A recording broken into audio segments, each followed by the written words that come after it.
Today I'm going to show you how to create this glitchy vaporwave looking text effect in Adobe Illustrator using just simple tools and simple colors. It all starts with a bold and clean font. I'm going with the Forma Black Italic font. This is a font you can download right now through Adobe Fonts. Convert that text to shapes by using the Create Outlines feature. Cut that shape into 4 pieces, 1, 2, 3, 4. Create the base glitch effect by shifting these side to side. Once you have that base glitch effect, you're going to duplicate those shapes and shift them left and shift them right. You'll see how we do it using the transform effect. Add some color to each shifted piece of text, depending on what color you want your glitch to be. Then begin adding little white streaks using the line tool, the pen tool, or even just a very small and thin rectangle. Duplicate those little glitchy streak lines all over your text until it looks good. Then I'm going to add even more slices and glitchy lines with some colored lines. These colored lines are going to match the same color of my shifted text. In this case, I'm using cyan and magenta for my color glitch effect. And then finally, just add a glow with Illustrator's Gaussian blur feature, and then use the blend tool to add some subtle scan lines to complete this glitchy effect. You've seen the effect. Now let's jump into Illustrator and start the show. Okay, here we are in Adobe Illustrator. Here's the text effect we're going to create. Here's another version of it that I did. You can see it's just this bold, chunky font that we kind of really get in there and mess up those edges and give ourselves a nice, crunchy, totally vector glitch effect. Well, I guess totally vector other than the blurring that we're going to add, but it's still, Illustrator redraws it, so it's kind of sort of vector-ish. It begins with a new document. I'm just going 1920 by 1080 here on the sizing. If you've got that, you're good. Grab your rectangle tool, click a single time. We're going to go 1920 by 1080 on the size of this rectangle. I am going to select the stroke, and I'm going to say get rid of that stroke. I'm going to select the fill, and I'm actually going to apply a gradient to this. So I'm just going to click on gradient, and I'm going to say give me a radial gradient, and then I'm going to choose here on this gradient slider. I'm just going to begin with a kind of a very dark blue. I'll use HSB to dial this in. And I'm just going to go super duper dark blue. Something like that is probably good. If I go over to here to RGB, you can see we're going 080040. That is the hex code for that color. The other side, we're going to go completely black. So let's go RGB and just make sure we've dropped it into a nice rich black. And then what I want to do is grab my gradient tool, and I just want to kind of squish this down to make it a little bit more of an oval. So something like that, and then we can just go ahead and stretch out, or well, actually, we'll just crunch in the black of the gradient a little bit like that. I think that's a good start. We're going to grab our selection tool, just select this rectangle, go to our alignment panel and align to the horizontal and vertical centers of our artboard, and then lock this background layer just so we don't move it, we don't bump it, we don't nudge it, we don't mess it up. And then hit the new layer icon down here, and we're going to build our glitch text on this layer. Now, it all starts with grabbing the type tool and just type out anything you want. I'm going to go with the letters PHL, as in Philadelphia. It is the city that is closest to me. It's kind of where I'm from. And then we're going to change the size of this type. I'm going to go like 275 points, 275 points, just to really bump it up. Very difficult to see. Now, we want our text to be very light. You could go white. I don't really like white. In this case, I want to go with just a super duper light gray. So something like 95% on the brightness scale, but we want that saturation, of course, to be 0. So like F2, F2, F2, F3, F3, F3, stuff that's just super duper bright, almost white, but kind of just taking the edge off the white by making it gray. Now what I want to do is use the font. There are 2 fonts that I'm interested in. I'm interested in one called Callisto, and what I like here, I like the heavy fonts, probably heavy italic, so Callisto heavy italic or Callisto heavy. That is a font you can get on Adobe Font, but the one I'm actually going to use is this Forma one. So we're going to go Forma, but here in the weights, I'm going to go either black or black italic, probably black italic. And then to keep things from getting too confusing, the letters are pretty tight, so we're going to adjust the tracking here. Let's bump it out a little bit, about 100, maybe 150, but I just don't like, just visually the H looks like it's further from the P. We're going to fix that in just a moment. Once we have our type, at this point, by the way, you could just create a copy of your text if you want to remember, oh, what was that text I started with? I'm not going to do that in this case, but we're going to right-click on this right away and just say create some outlines. So that's going to convert it from live text down to shapes. Now it gives us all of our letters, these 3 letters in this layer group, or really an artwork group. I'm going to actually ungroup this to begin with by going Object Ungroup, because like I said, just optically, I want to just adjust this. And it's not going to be perfect, but none of it's really going to be perfect here because we're just kind of throwing together this glitch effect. I just want to bump it a little bit tighter together, something like that. I'm going to hit Command or Control G to group that back together because what we're going to do is we're going to slice this text up using the pen tool. So I'm going to grab the pen tool. I'm going to swap my fill and stroke, and I'm just going to begin. I'm holding down my Shift key. I'm going to create a slice across the top like that, and I'm going to hit my Enter or Return key. Essentially, just create that first path and leave it. If I deselect, you can see I just created one single line. Cool. I'm going to do the same thing maybe down here near the bottom of my text. Just create a slice across there, hit Enter or Return again.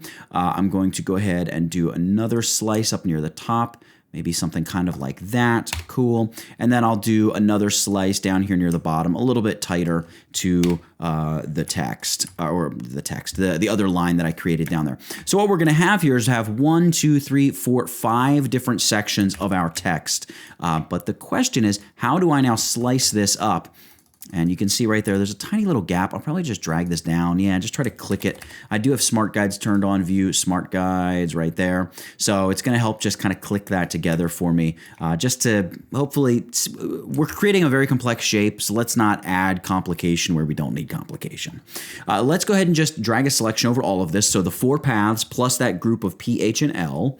And I am going to go to my Pathfinder panel here, and I'm going to use this option right here. It's called Divide. And what it's basically going to do is take these 4 lines and just use them to slice our text into these pieces. So divide, you can see it looks like the lines went away, but they're still kind of there.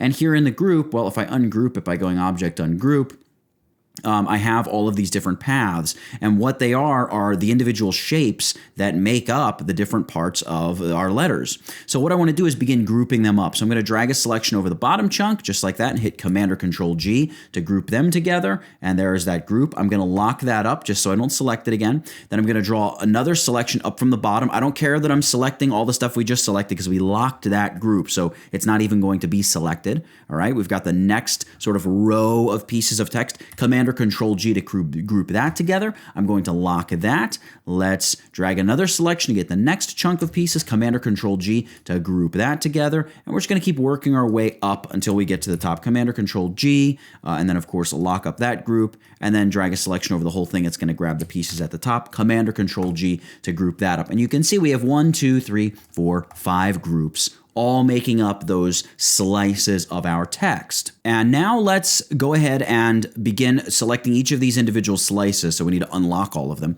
But let's begin selecting these slices and just hold down Shift and start nudging them this way or that way. They don't have to go radically in one direction or the other.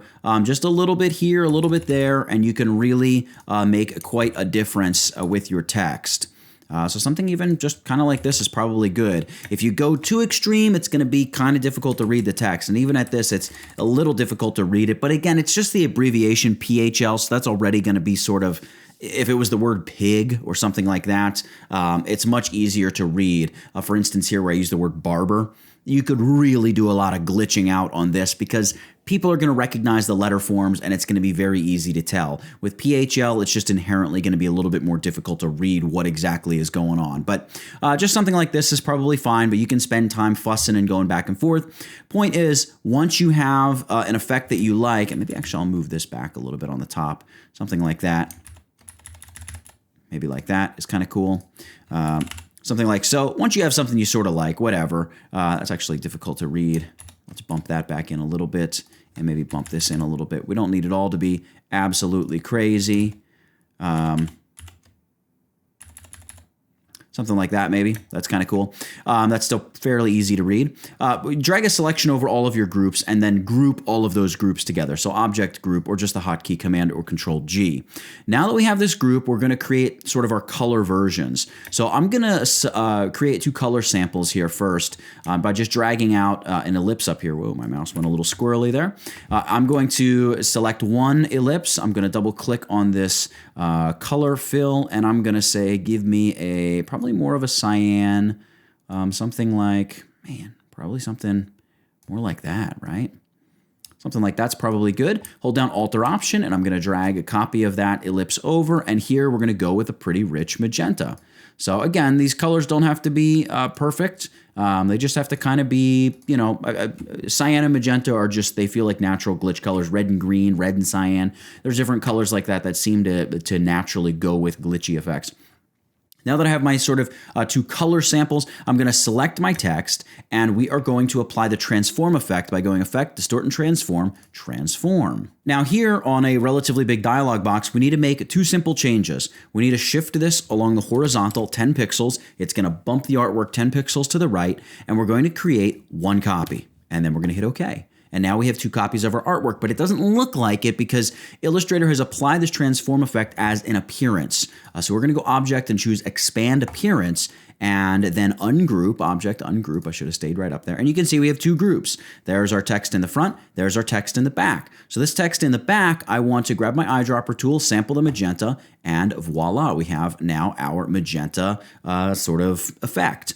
I'm going to grab my front white text, and we're going to apply that transform effect again. Here we can just go Effect Transform. We don't want to choose Apply Transform because we want to push it 10 pixels now to the left. So we're going to say, just give me the full transform dialog box. And here we're going to say, yeah, move horizontally, but this time negative 10 pixels, all right? And again, we want to make one copy, hit OK. We're going to do the same song and dance. Object, Expand Appearance, Object, Ungroup, and then select the layer on the bottom. And here we're going to grab our eyedropper tool and sample the cyan color. Cool. So now you can see we have just a very rudimentary kind of glitchy effect, but there is a ton we can do to make this look a lot better. So we're going to begin by adding the white glitchy effects first, and then we're going to add some colorful glitching to it. And this is pretty simple. You just grab your rectangle tool, click a single time, and I'm going to go 40 width by 4 height, and I'm going to make sure that the fill is the same color as my my letters, and that was brightness of 95, saturation of 0, F2, F2, F2, hit OK. And then I'm going to zoom in, and I'm going to speed the video up here as I just basically hold down Alt or Option and click and drag to add these little glitchy bars sort of all over primarily coming out of the breaks in the text and things like that. That's where it kind of makes the most sense to have these glitches stretching from. But you can go through and add them wherever you like. They don't have to be perfectly placed by any means, but just go in and start adding all these white glitchy effects, and then we're going to add some colored stuff in just a moment. And you can see it's pretty simple. It's just a series of lines. Looks sort of half done because it is half done, but we want to select all these lines and group them together. So in the layers panel, just come down here and lock up the 3 bottom text groups, right? You got the magenta, the cyan, and that white text. And then you can just drag a selection over all your little white dashes, Command or Control G, group them together, and we can call this white lines or something like that. Now what we want to do is begin adding colored lines because we want that magenta and cyan also to be kind of shooting this way and that way. And it's also going to begin to create an effect, sort of a somewhat see-through effect, as if some of that colored text is coming to the front. So this we're going to do again with the rectangle tool, and here we're going to go 40, but this time by 2 pixels. So these are going to be very skinny, and I'm going to create both the colored rectangles really quickly here. I'm just going to hold down my Alt or Option key, drag out a copy, hit the letter I, which is going to grab the eyedropper tool and sample the magenta for the shape on the left here, and then I'm going to sample the cyan for the shape on the right. And now I'm going to do the same thing here. Just come in here and begin adding these colored streaks. And what it's going to do is begin making it look like our cyan is slicing through the white. You can see how it's just giving us that nice effect that, wow, that's actually kind of cutting through there. Maybe we'll do some of the pink on the other side, but for now I'm going to stick to cyan where the cyan streaks would sort of naturally be a shooting in and out of. And I'm, again, going to speed up the video here and just get through this so you can see quickly how I create all of these effects. And there we have it. And if you look, basically I'm weighing the cyan lines on the side of the text where there is that cyan color already. So it's going to help sort of make the cyan look like it's just that the cyan's not spreading, but rather that there are cuts through our white text that are showing either that cyan text underneath or the magenta text underneath. So that's kind of that effect that we're building there. If we started putting magenta lines on the other side of the text, it wouldn't make as much sense. You can still get away with it because it's glitchiness and it's going everywhere. In fact, I think I did some of that on this text, and it looks just fine. It's not something that jumps out at you. You can see there's still some magenta lines over there as well. So that's all right, but this is probably the best and smoothest way to go about doing it.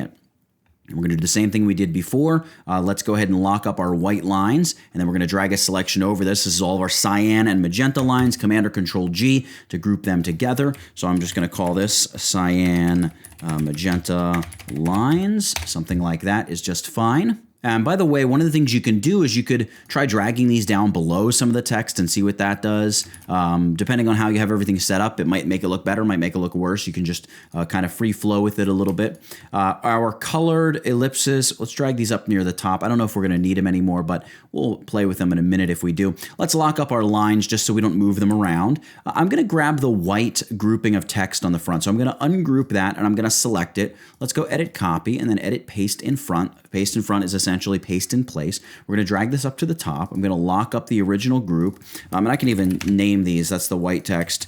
There's the cyan text. And of course, this is the magenta text. So we have a copy of our white text up here on top, and we want to fill this with that cyan color. So I have it selected. Let's grab our eyedropper tool, sample the cyan color. Cool. Now that this is selected, we're going to apply a big blur to this. So Illustrator does have the ability to apply blurs. We're going to go Effect, Blur, Gaussian Blur. And I'm going to choose 75 pixels for my blur. Maybe I'll go up. Maybe I'll go 95, something like that. Now, I don't know if you can see. Actually, let me bump this up to like maybe go 175. See these lines around the glow? I'm just going to hit OK here. This is a problem you'll notice with some of the raster effects in Adobe Illustrator because of the way Illustrator is drawing them and containing them.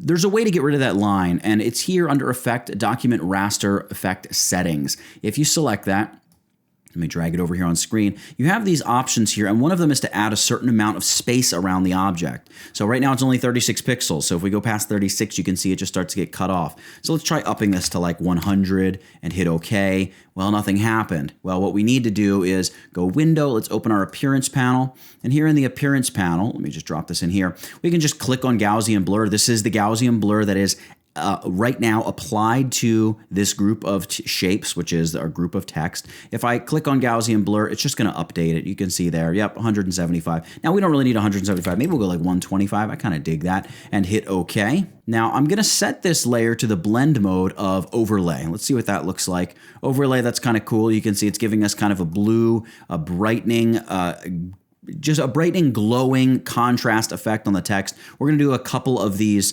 sort of blur layers. So I'm going to select the blur layer. Let's copy it. Not object, edit, copy, and then edit, paste in front.